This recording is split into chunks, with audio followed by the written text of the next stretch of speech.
CNBC को दिए गए अपने ताजा इंटरव्यू में ट्रंप ने साफ कह दिया कि सीखना है तो भारत से सीखो। दरअसल ट्रंप का यह बयान सिर्फ तारीफ नहीं बल्कि अमेरिकी सिस्टम पर एक करारा प्रहार है। ट्रंप ने कहा, भारत जैसे देश 7 से 8% की रफ्तार से आगे बढ़ रहे हैं, लेकिन हमें यानी अमेरिका को बढ़ने नहीं दिया जा रहा है। मोदी जी ने मिट्टी को सोने में कन्वर्ट करना शुरू कर दिया और इसको करने के लिए हमने डोनाल्ड ट्रंप के साथ हाथ जोड़ लिया है।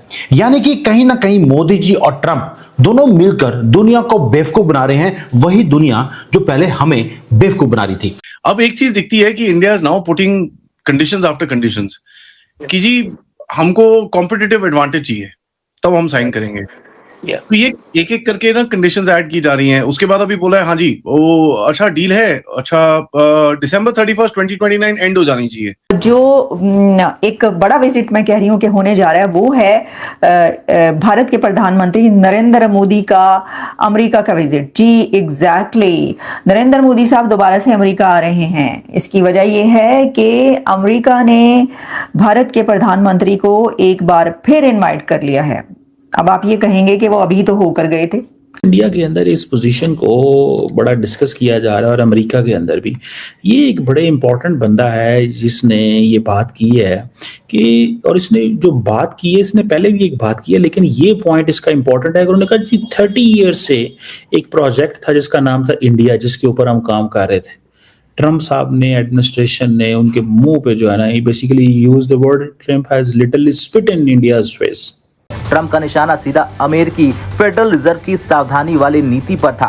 ट्रंप ने तर्क दिया कि अमेरिका महंगाई के डर से अपनी रफ्तार को खुद ही रोक रहा है। उन्होंने कहा कि अमेरिका को 4% पर संतोष नहीं करना चाहिए बल्कि 12 से 13% जीडीपी का लक्ष्य रखना चाहिए।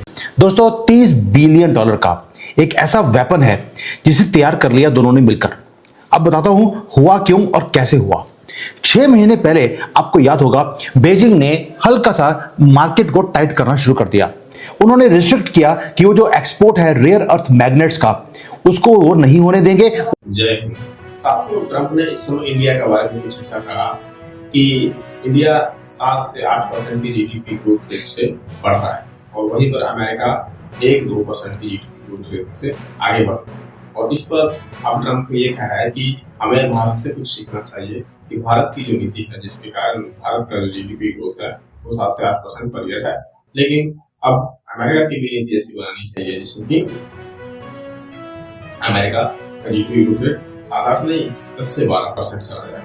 काफी ऊपर की सोच है ट्रंप की। और साथियों को कह रहा है कि उनका देश अगर ये सोचता है कि महंगाई की वजह से, ठीक है, महंगाई की वजह से जनता परेशान होगी और इसी चक्कर में उनका जीडीपी ग्रोथ रेट रोक रखा है, तो वो गलत सोच है। अगर महंगाई के डर से भाग जाए, महंगाई से ना डरे, तो फिर अमेरिका भी जीडीपी ग्रोथ में 10 से 12% के ऊपर ग्रोथ रेट कर सकेगा। और साथियों, ट्रंप ने भारत के बारे में कहते हुए कहा कि भारत उस समय जो नीति बना रहा है, चाहे भारत का ट्रेड जो अमेरिका के साथ हो या यूरोप के साथ हो या एशिया के किसी भी देश के साथ हो, और इस समय भारत अब सिर्फ एक आयात करना निर्यात कर दिया, जिसके कारण जीडीपी ग्रोथ रेट में उछाल आ रहा है।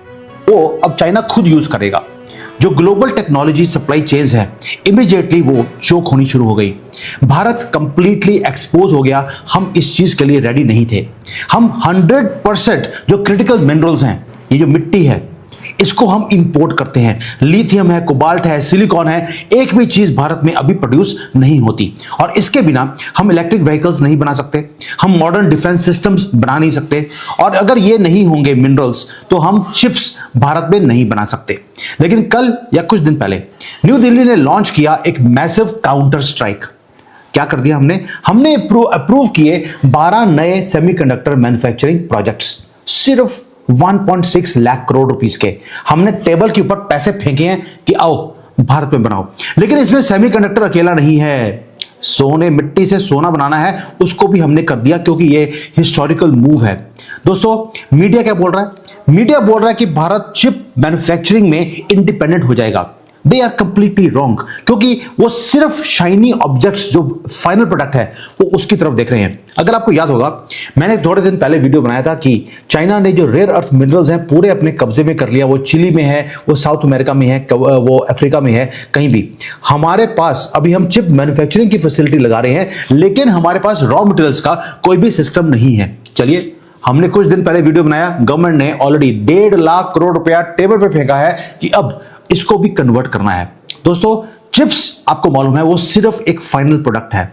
चाइना ने सेमीकंडक्टर को ब्लॉक नहीं किया, उन्होंने रॉ मटेरियल के एक्सपोर्ट्स को ब्लॉक किया था, जिससे सेमीकंडक्टर बनता है। तो जो रियल गेम है वो क्वाइटली ये था जो हमने शुरू करी, जो 3 दिन पहले करी है, वो गेम नहीं है। गेम है जो 33 डेज पहले हमने शुरू करी। जियोपॉलिटिक्स कभी भी एक सिंपल लाइन नहीं होती, एक सिंपल न्यूज नहीं होती। वो कोलिजन है इनविजिबल मूव्स का जो हो रहे हैं अंडर द सरफेस। इसको अंडरस्टैंड करने के लिए हमने क्या किया, लेट 2025 से चाइना ने आंखें दिखानी शुरू कर दी। एक ब्रूटल ट्रेड वॉर है जो उसने अमेरिका के साथ लड़ा। बीजिंग क्या कर रहा है, उसका अल्टीमेट वेपन है रेयर अर्थ मिनरल्स। इस मिट्टी को, इस डर्ट को उसने वेपन की तरह यूज करना शुरू कर दिया और सारे रास्ते एक्सपोर्ट के बंद कर दिए। यहां तक कि जो रेयर अर्थ मिनरल्स कहीं और भी दुनिया में अवेलेबल हैं, उसकी भी माइनिंग अपने कंट्रोल में कर ली। और अगर वो नहीं होती है, अगर कंट्रोल में चाइना के नहीं आई, तो वहां पर अनरेस्ट करवा दिया, बॉम्ब ब्लास्ट करवा दिया, या इस चीजों से वो माइंस को बंद करवा दिया गया। दोस्तों, ये जो मिनरल्स हैं, ये बेड रॉक है मॉडर्न टेक्नोलॉजी का, बैकबोन है। भारत की जो इंडस्ट्रीज हैं, हमें लगा कि हमारे पास पेन है, हम सेमीकंडक्टर को बनाएंगे कैसे। फैक्ट्रीज के पास सडनली शॉर्टेज होनी शुरू हो गई। ठीक है जी। और उन्होंने कहा कि अच्छा, ये बंदा एम्बेसडर, इसका नाम है रहम एमिनल, डेमोक्रेट है, और ये he was going to run for the president in 2028।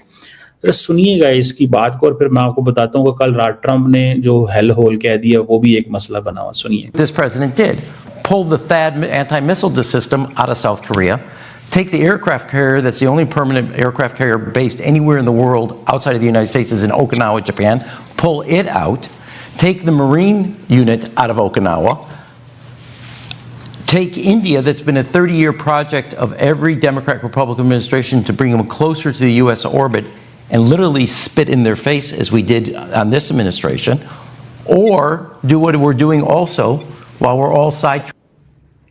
अब देखिए ना, ये बड़ी इंपॉर्टेंट चीज है। कल रात ट्रंप साहब ने एक वो स्टेटमेंट सी जारी कर दी। उन्होंने बेसिकली वो जो स्टेटमेंट जारी की, वो स्टेटमेंट थी बेसिकली कि जी ये चाइना से और इंडिया से लोग आते हैं और ये आके हमें वो कर जाते हैं, और इन्होंने हेल होल वो उसने ये बात की। अच्छा, वो उसको दुनिया ने बड़ी बेइज्जती महसूस किया है। चाइनीज तो वो परवाह नहीं करते, लेकिन इंडियंस को थोड़ा सा हो रहा है वहां पे पॉलिटिकल, क्योंकि ऑपोजिशन है, दिस दैट है, वो सारा है। ठीक है ना जी। तो वो उन्होंने एक चीज जो, और साथियों, यही ट्रंप है जिसने इंडिया को कुछ समय पहले डेड इकोनॉमी कहा था, लेकिन वो इंडिया के जीडीपी ग्रोथ रेट से जल रहा है। 7 से 8% की वो वार्षिक वृद्धि देखकर वो जल रहा है, और इसीलिए इसी जलन हमारे इसने कुछ समय पहले इंडिया को डेड इकोनॉमी कहा था, हेल होल भी कह दिया था। लेकिन अब समझ में आ रहा है कि इंडिया जो नीति, जिस नीति पर चल रहा है, उसी नीति पर अमेरिका को भी चलने की जरूरत है।